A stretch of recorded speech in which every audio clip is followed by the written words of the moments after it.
But, Kat got her trophy that is Tomas. And I must say, Tomas really is the trophy here. Like a literal trophy, a literal, lifeless, emotionless brass trophy.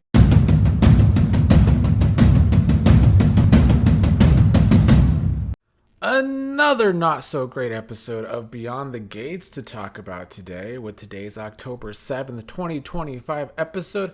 The show is certainly on a cold streak, and I fear that the entire month of October might be the worst month of this show to date. I think most of the stories are not going very well, at least in my opinion, where the writing is concerned.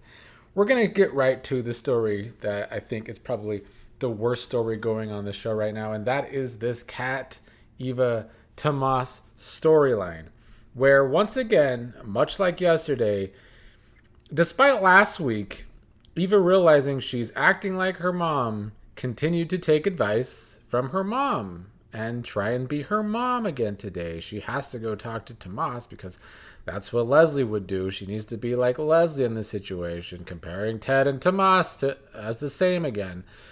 So Eva goes and finds Tomas, telling him that they need to finish what they started. Tomas thought Eva would never talk to him again, which should have been the case. Eva should never talk to Tomas again. But this show seems that it really wants its young characters that actually are the best actresses on the show to be these really dumb, pathetic characters. So that is where we are with Eva and Kat now. Tomas was trying to tell Eva that she is still important to him, and Eva was trying to say what she and Tomas have is real and what he and Kat have isn't real, and that's why it doesn't work in bed for them. So meanwhile, Kat was finding out by Chelsea, which a lot of you in the comments pointed out yesterday was also bad writing and out of character for Chelsea, that yesterday in the episode, Chelsea blurted out to Tomas that Kat still loves him. And that's something that Chelsea wouldn't do to her cousin. And I agree. So today, Chelsea had to try and make up for that, although it wasn't much of a conversation, because Kat, too, wanted to go find Tomas because, Kat and Eva are just fighting over this prize that is Tomas. So, of course, Kat finds Eva and Tomas together, and Eva tries to flaunt their sex again in Kat's face, saying that Kat didn't come close to what they have. Eva is also rightfully saying that Kat was only having sex with Tomas in the first place as revenge on Eva to keep Thomas, or Tomas, he's boring and his name should be Thomas. Eva said that was Kat's whole MO, and she's 100% right. It's been Kat's obsession keeping Eva and Tomas away from each other. Kat doesn't really even love Tomas, although she seems to be convincing herself of that. So then, with Kat and Eva fighting over this trophy that is Tomas, Tomas basically chooses Kat in this scenario, telling Eva that he wants Kat, he loves Kat, and so Eva has to walk away embarrassed and dumb and looking dumb because she is dumb and shouldn't be trying to be her mother yet again because she just learned this same lesson last week. But, Kat got her trophy that is Tomas. And I must say, Tomas really is the trophy here. Like a literal trophy, a literal, lifeless, emotionless brass trophy in every single scene, just standing there like a trophy, no emotion.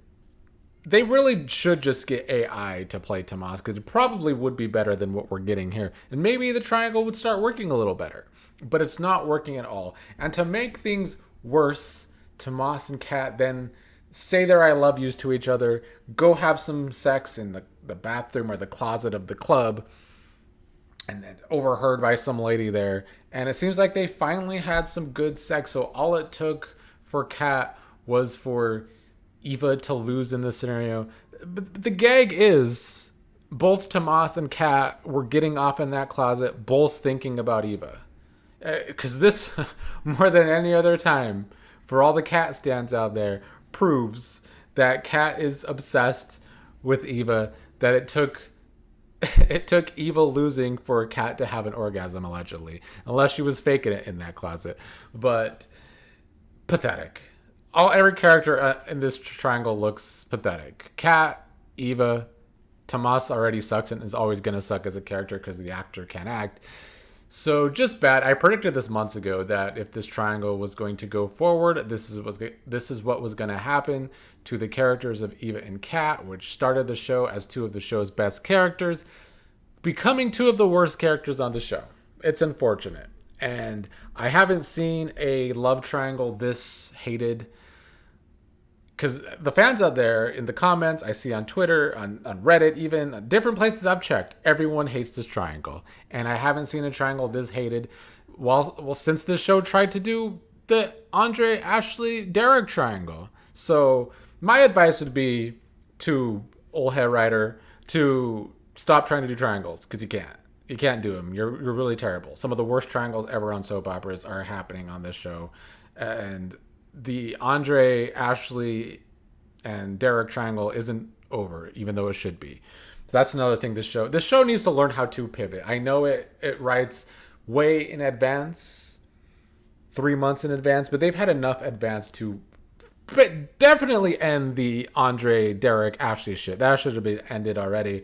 But now the writing was on the wall that Tomas as a character doesn't work because the acting isn't there. How nobody on this show saw that is a testament to some of the backstage people on this show. They are struggling to do their jobs. Other than that, the rest of the show was pretty dumb too. There was nothing positive about today's episode. I'm sorry. I don't have a lot of positive things to say about today's episode. Doug's funeral wasn't even on screen, so we really just got to see the post-funeral. Nicole and Danny consoling Vanessa, with Vanessa recalling her last phone call with Doug when Doug found out that she was actually with Joey when she said she would stop being sexual with Joey. Vanessa crying, blaming herself, Joey arriving. She's saying she can't lean on him there in the public like that. The only highlight, I guess, of these scenes was Leslie arriving to give Vanessa her condolences and Leslie and Joey meeting for the first time. I mean, I don't know if I expect anything to actually come from that, but I did find Leslie entertaining in those scenes. It'd be nice if she could help bring Joey down, but I don't see that happening.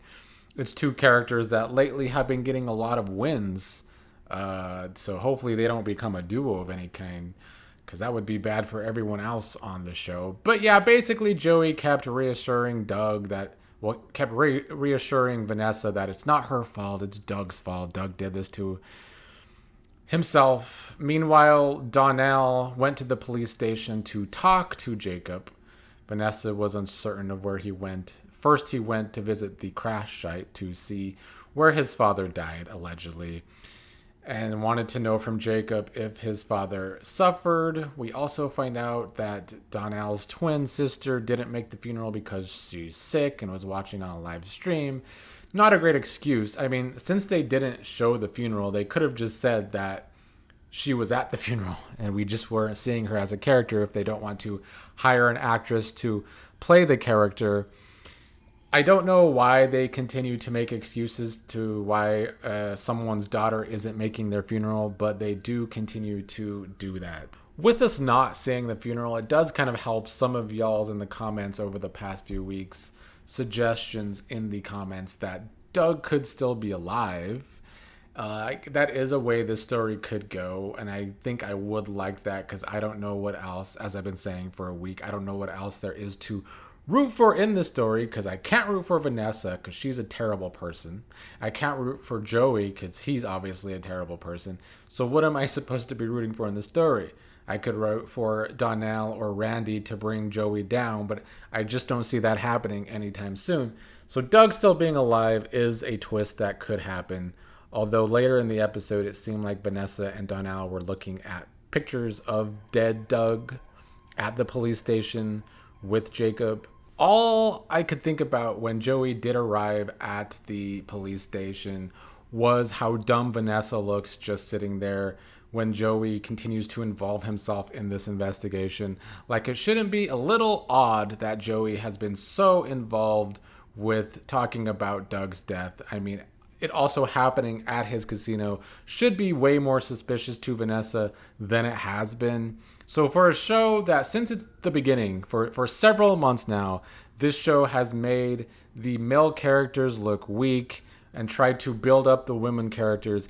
Lately, the women on the show are looking so pathetic. From Kat to Eva to now Vanessa, they all look pretty bad and dumb lately. Earlier in the episode, Joey was telling someone on the phone that they have to make Marcel disappear.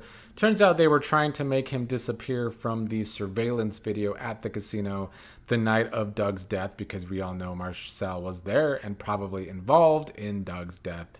So when Joey visited the police station, he gave the Jacob footage to watch to show some of Doug's last moments alive at the casino and Marcel not in the video. And that was really the episode. We did have some Carlton stuff with Nicole. Carlton brought Nicole to the funeral. They're not really developing this Carlton and Nicole relationship. It kind of just seems like it's supposed to be an obstacle for Ted and Nicole, but typical of the writing on the show lately, they haven't been building Ted really getting back with Nicole. I mean, they had him sleep with Leslie, so if Ted's going to continue to be a buffoon in that situation, I don't really understand why we're not building up Carlton better as a character I just don't know what they're going for with Nicole here. Are they going to make Carlton an actual viable option to date or not? Can we choose something with the writing, please? And then Nicole was being judgmental with Danny about her marriage to Andre, getting drunk, getting married in Vegas. Chelsea was also there. Honestly, the only highlight today, the only positive besides Leslie and Joey's meeting for me, was Chelsea.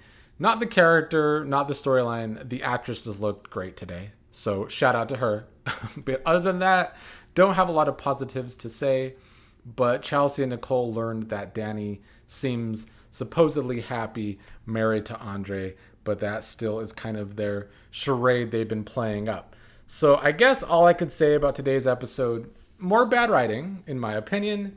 And I kind of need, not Andre, I need Danny and Bill to save the week again. Because they kind of saved the week from being completely bad last week. It's the only story I've been enjoying. So I'm hoping the next few episodes we get some Danny and Bill. Because all these other storylines right now, they're not really working for me.